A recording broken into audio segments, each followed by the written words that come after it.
Hey, happy Friday, everyone. Welcome. I am Meredith. I am here with our message for the 8th of December, 2023. We're back with the Mermaid Tarot for our message today. We've got the Sun in Sagittarius. The Moon is in Libra. It's moving into Scorpio. Venus is also in Scorpio. We've got our gorgeous retrogrades over here. What's left of those? Jupiter, Uranus, Chiron.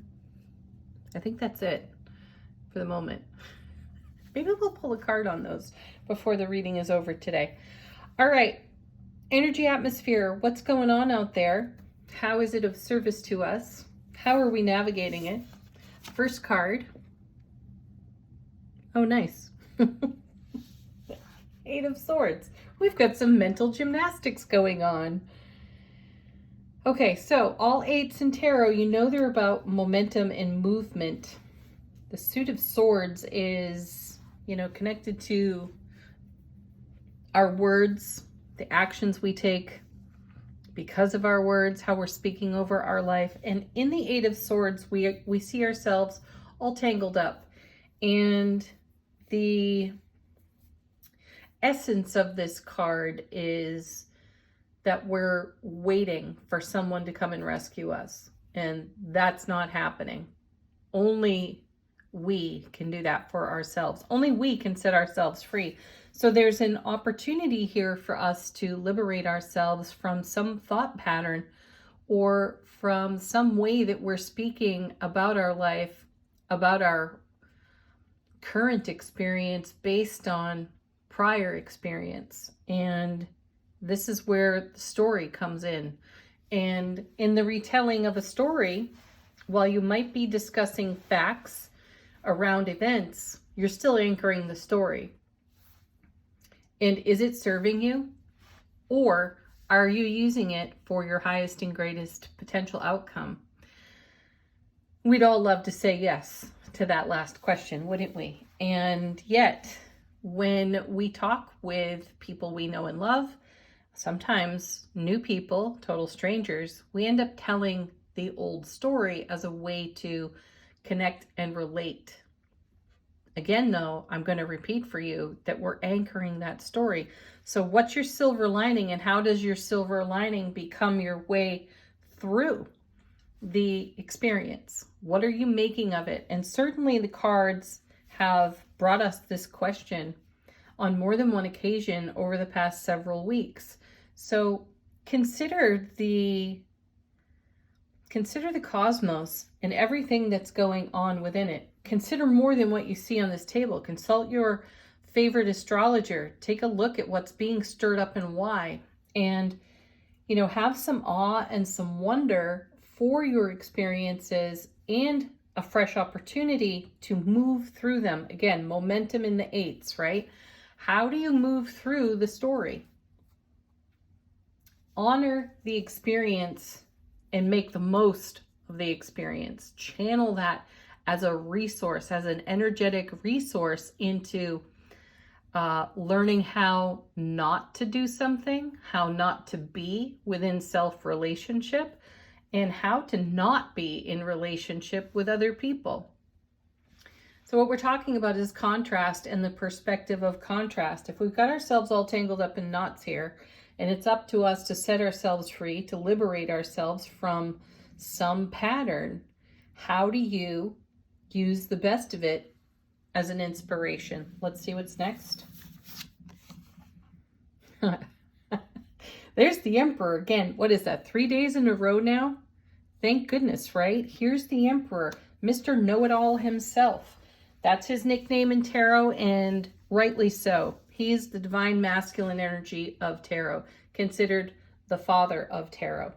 And for me, this is not a gender neutral card at all. This is divine masculine energy, which we all have. So again, it doesn't matter what your gender is, you still have divine masculine, divine feminine. And the divine masculine takes action. The divine feminine is receptive. It receives energy and then makes more of it. So what action can you take here like an emperor on your own behalf in this gorgeous Aries fire What knowledge do you have to draw on to improve your Eight of Swords circumstance or situation? Let's see what's next. Wow, now we have the child of the Emperor and the Empress in the Chariot. So we're going to move swiftly and dynamically. I like this because it means that we're not going to linger here. We can recognize that we've got an Eight of Swords experience, which is really so beautiful because it presents us with contrast and gives us a brand new set of circumstances to navigate through. How excellent is that? So you might want to ask yourself, what situation am I bringing my old story, old belief system to, and how is it anchoring me right where I stand? And does that serve, or is it allowing me to grow closer and more expansively within the happiness that I'm nurturing in heart space? So am I moving closer to or further from by anchoring this story? Check it out. Next, because you're going to want to take some dynamic action when you see the Chariot. It's number 7 out of the major arcana. We've got number 4 with, I got hiccups. We've got number 4 with the Emperor. He's super stable. We've got number 7 with the Chariot. All 7s are about bringing heaven to earth. So we want to move dynamically into these heavenly energies and bring those to the here and now. And what's the greatest part of your Eight of Swords that will allow you to make that happen? Next card. Oh gosh, look, see? 10 of Cups. One of the happiest cards for me in tarot. I know that everyone will tell you it's the Sun and it's the Four of Wands. I feel that the 10 of Cups is in that same category. It's the Ace of Cups to the power of 10. Love, bliss, joy, and happiness. See, we want to move dynamically and without any kind of hesitation into this energy. Though there's something over here in the Eight of Swords that's calling for our attention so that we can set ourselves free from that and fully embody this 10 of Cups. This is a happy home, happy family, great relationships. It's the King and the Queen of Cups in the card with their family, right? So this is where it's at for us. That's where the rubber hits the road within the heart space, is on that beautiful 10 of Cups. There's a lot of fulfillment on this card. And because it's in the suit of cups, it creates a lot of overflow. You know, the Ace of Cups is overflowing when we see it. And now we're seeing it to the power of 10 in the reading. So how do you invest that overflow, that abundance, that wealth and success, right, off this Eight of Swords? So we want to see the Eight of Swords as an aspect of our fulfillment. Yes, there's usually some kind of hardship attached to that card, though it's how we address that and see it as an opportunity that allows us to turn it into the overflow of joy in our 10 of Cups. And that's what we're being asked over here with this 8. Whatever's there, however difficult it was, how do you turn that into a 10 of Cups? You've got the answer. It lives within you. Next card. Yeah, look at this. Here's the World. My goodness. Wow. Talk about fulfillment. The meaning of this card at its heart is the reward of all of our prior investment. So having the World card as our last card in the main body of the reading gives you some great insight into the kind of energy you've got to bring to your Eight of Swords story. You want to take a look at all that overflow, all that reward, and all that excess, and how, all that success, and how you turn that into more. The Emperor knows exactly how to do that. So engage your divine masculine energy. Take an action in the direction of creating heaven on earth for yourself out of everything that's already abundant and overflowing with success. And channel that into your Eight of Swords. And then have this attitude of appreciation and gratitude for having had this experience over here on the 8. Let's take a look at what's on the bottom of the deck. This is what's not exactly obvious to us and how the universe supports us in this journey here. Our first card is Page of Wands. I think we've seen this card this week too. You know, this is a fresh enthusiasm, lots of passion, lots of inspiration, not a lot of experience. So isn't that great when you see the Eight of Swords? Because you got an old story over here and a fresh opportunity here with the Page. And in that fresh opportunity, we've got creativity, we've got resourcefulness, we've got ambition and inspiration. Then we have Seven of Cups. Again, a repeat card for us. And how great is that? Because it's another 7, more heaven on earth for us in this card, and in the emotional realm with the Suit of Cups, and lots of opportunity, which turns into the question, how do I choose when there's so much opportunity before me? And oftentimes we feel like if we pick one thing, we exclude all the other things. Pick the thing that speaks to your heart. These other opportunities will come back around in their own right timing, so you can't choose incorrectly here. Next card. Wow, the 9 of Cups now. See, we're making our dreams come true. There are more dreams coming true, more miracles, more magic happening behind the scenes that we're not necessarily aware of.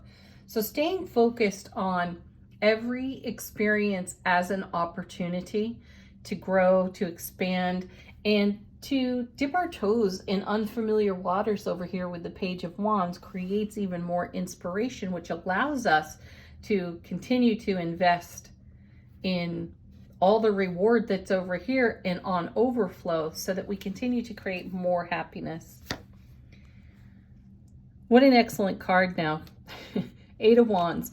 I love seeing the 8 of Wands show up anyway, no matter what. It's one of my favorite cards in tarot because it has an abundance of meanings. It's a marriage card. It's how energies are woven together. It's a double 4 of Wands, so it's double the happiness of the 4 of Wands. It's a swift moving energy like the Chariot. So again, we're not lingering. We're not standing still and freezing in our 8 of Swords. We're taking action. And this is a card of communication. It's incoming information. Likely it will come to you through your intuitive gifts, though it may also happen in those quiet, mundane moments when you're doing, some repetitive task and all of a sudden you have a brilliant thought. And it could be a text, a phone call, a conversation with someone else. Yeah, perfect. So, incoming information that brings liberation to anything we're frozen in place with over here on the 8 of Swords. That's fabulous. So we'll be taking action on some old business today. Be prepared for that. Be prepared to feel like a newbie moving beyond this 8 of Swords. That's cool too, because it opens up our wonder and our curiosity, which makes way for even more inspiration. And trust your journey, trust your knowledge. That's why the Emperor's here. He gets called the know-it-all for a reason, because he's got loads and loads and loads of experience and all of the knowledge to go with it. So tap your deep inner well of knowledge and bring that to the forefront as you encounter something, anything, even related to your 8 of Swords, so that you can stay in motion. You don't stagnate with it. Angel Answers. Great deck for asking a question, getting confirmation, or a fresh message from your own guides, angels, ancestors. First card. First 2 cards.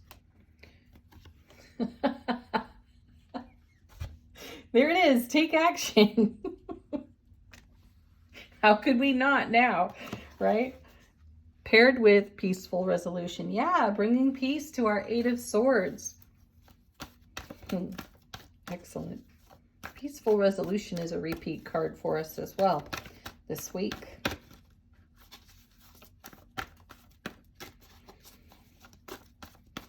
Yesterday out of Angel Answers, we had the no card. And I didn't realize, but at the time, I said no to everything yesterday. I actually canceled my entire day. Everything that I had scheduled, I canceled it and rescheduled it. And I took the day just for myself.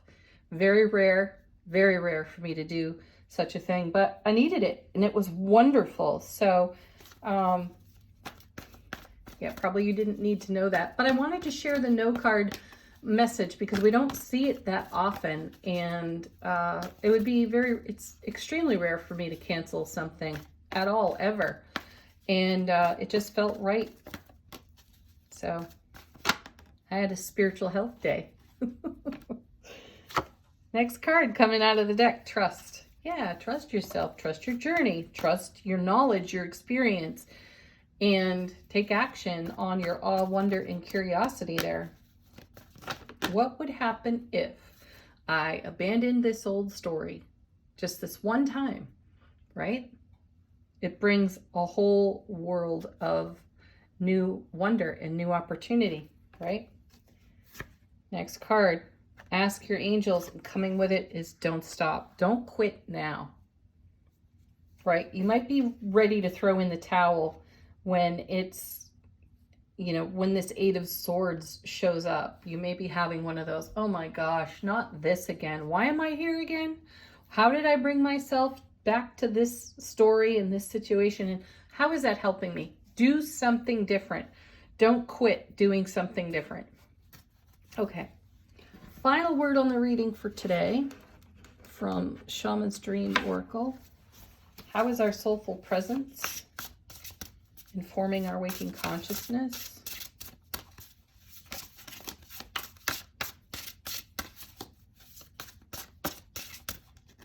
All right, we have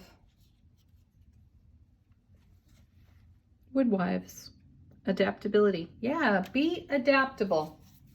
You're not locked into this, no matter how this Eight of Swords looks, all tangled up, tied up, circled in swords, blindfolded, and whatnot. Be adaptable. Trust yourself. You can get yourself out of any situation, and you can certainly let go of any old story. All right, I didn't forget about the retrogrades. We're going to pick one tarot card. How are the retrogrades serving us right now? Ooh, there's a whole bunch that just fell out. That's too many. So I'm going to take these two that stayed in my hand. We've got the King of Pentacles. Oh, what a beautiful card, right? Wow. And then coming with it, we have, I need better light. Oh, the Nine of Wands. You know, both of those cards connect for me to this Eight of Swords. The retrogrades are serving us now. They're giving us an opportunity to reflect, review, redo, renew, and make no mistake, there's purpose to all of this. So us taking a walk down memory lane, even if it's kind of shadowy, murky, and an old story, there's something good there, and the King of Pentacles knows it, right? The Nine of Wands is a card of having fortitude and endurance, going the distance. And we have the Don't Stop card here out of Angel Answers showing up. So don't quit looking back. Don't quit looking at your prior experiences, good, bad, ugly, or beautiful, right? And reinvesting them, because that's what creates the World card, reward of all your prior investment. So there's something worthy in the old story off the Eight of Swords that has the ability to become the fulcrum and tip our energy into the happiness that we continue to nurture and grow within our heart space. So dig deep and continue to invest in the highest and greatest potential outcome that your challenges have brought you. Have a beautiful weekend, everyone. Happy Friday once more. Peace, love, joy, blessings. Namaste.